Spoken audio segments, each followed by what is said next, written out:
Following the end of the Great Trek in 1852, the British Empire formally recognized the independence of the two Boer republics through the Sand River Convention and the Bloemfontein Convention. This secured the independence of the Boers, but at the same time left them in a precarious situation. To the north, west, and south lay the British Empire, who was eager to expand into the Boer lands. To the east were the Zulus, and even farther to the east lay the Portuguese. The British and the Portuguese would exert power and influence over the Boers. However, the British mainly made up most of this conflict. The British, too, were under great pressure in the geopolitics of Africa. This all occurred as the scramble of Africa was beginning, and Britain was competing with both German and Portuguese colonial possessions in southern Africa. And later on, these lands were discovered to have diamonds, in which case the Boer lands became an opportunistic area to expand into. In 1877, the British formally annexed the area across the Vaal River and named it the South African Republic.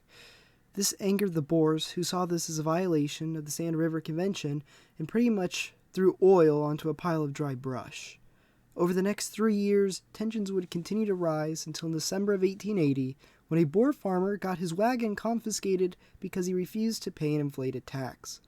In retaliation, the British colonial administrators were going to auction off the wagon to pay for his taxes. At this moment, 100 armed Boers charged the auction, liberated the wagon, and began to beat up the head auctioneer.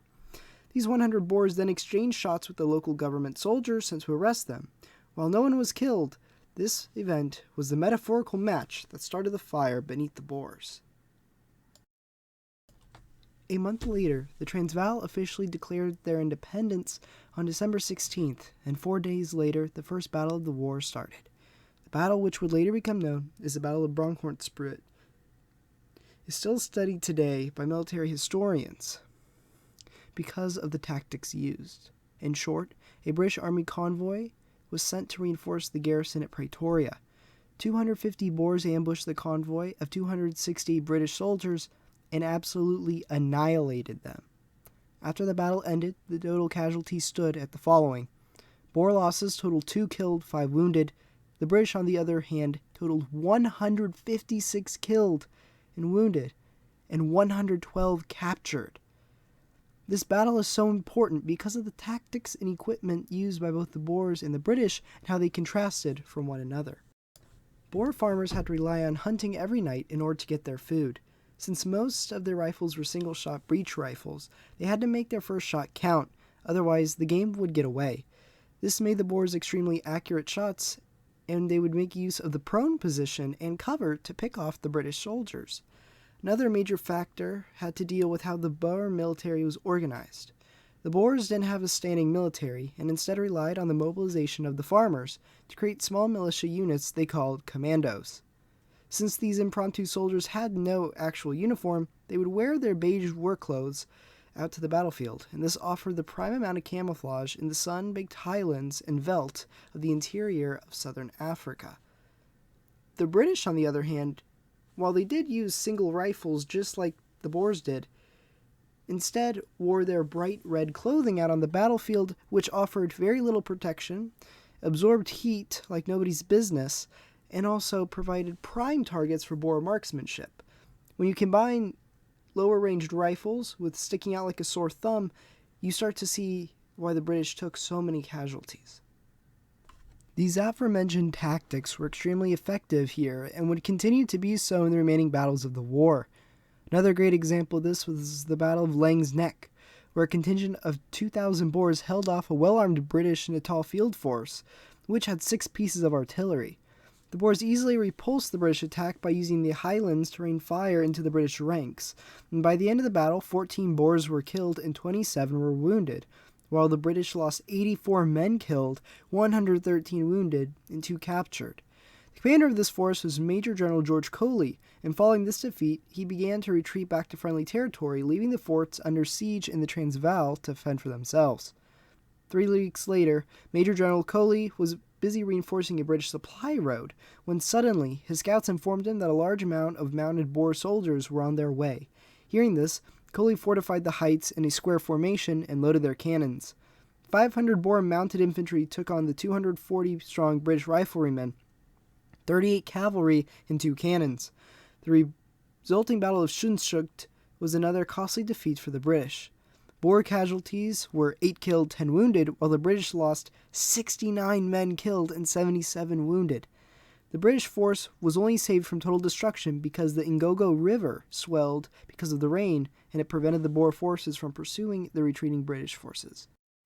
The final battle of the First Boer War took place on February 26, 1881. Before this time, Major General Coley was introducing a truce that was beginning to be negotiated between his representatives and the Boers. However, in a very rash decision, Coley took 405 men to occupy the heights overlooking the Boer position. This threatened the Boers, and in turn Nicholas Schmidt took 500 Boers to storm the heights. The resulting Battle of Majuba Hill is now considered the most embarrassing British military failure, even beating the Battle of Isandlwana. By the end of the battle, the casualties stood as this. Out of a force of 500 men, the Boers lost 1 killed and 5 wounded. The British, out of a total of 405 men, had 92 killed, 134 wounded, and 59 captured. And the highest casualty of them all was Major General George Coley himself, who was shot and killed while ordering a fighting retreat. The final battle of the First Boer War was finished, and, in turn, was a spectacular defeat for the British, and to this day is one of their worst tactical military defeats on the field by any army ever. The following peace was negotiated at O'Neill's Cottage on March 23, 1881, and made the Transvaal an independent country and expelled all the British troops inside the country. That being said, the British still had suzerainty over their nation, which meant that the British controlled their foreign relations. Still, the establishment of the Transvaal and the end of hostilities in only 4 months was seen as a major win for the Boers. While, at the surface, the First Boer War was an insignificant conflict on the fringes of a forgotten continent, the war would prove to be an extremely important part of world history. The first major impact of the war was the effect it had on the British mindset. Before the British endeavors in South Africa, the British military was seen as the mightiest military in the world. While Isandlwana stained the prestige of the empire, the loss to the Boers, who were mainly farmers and untrained irregular soldiers, heavily damaged the empire's prestige among its European competitors. This loss also became the first time since the American Revolution where the British military suffered a decisive, and complete defeat. This war also saw the last time British regulars wore the red uniforms, as the High Command saw the advantages of beige and neutral-colored combat clothing. In short, few farmers from the South African veldt single-handedly ended the British redcoat. This shock caused the British to begin to modernize and expand their military, a small stepping stone on the path towards World War I. For the Boers, the war established their nation and cemented their nationalism. Today, the First Boer War is still a massive sense of pride among the Afrikaner community. The absolute annihilation of the British Army posed a challenge to Europe and its other empires. If the British could lose that bad to farmers, how could they stand up to the empires of the continent? Nearly 30 years later, we will find out that Germany was listening at this very moment. And while the ending of the war brought peace to the regions of South Africa, the discovery of gold and diamonds would spark the conflict again to begin the Second Boer War. Thank you so much for watching this video. I've gotten a new microphone, and I hope you can hear the upgrade in the audio quality. If you enjoyed the video and want to support my content, please hit that like button, and if you haven't already, subscribe to the channel. If you're a returning viewer or a new subscriber, remember to ring that alert bell so that you know I've uploaded a new video. Thank you, and have a wonderful day.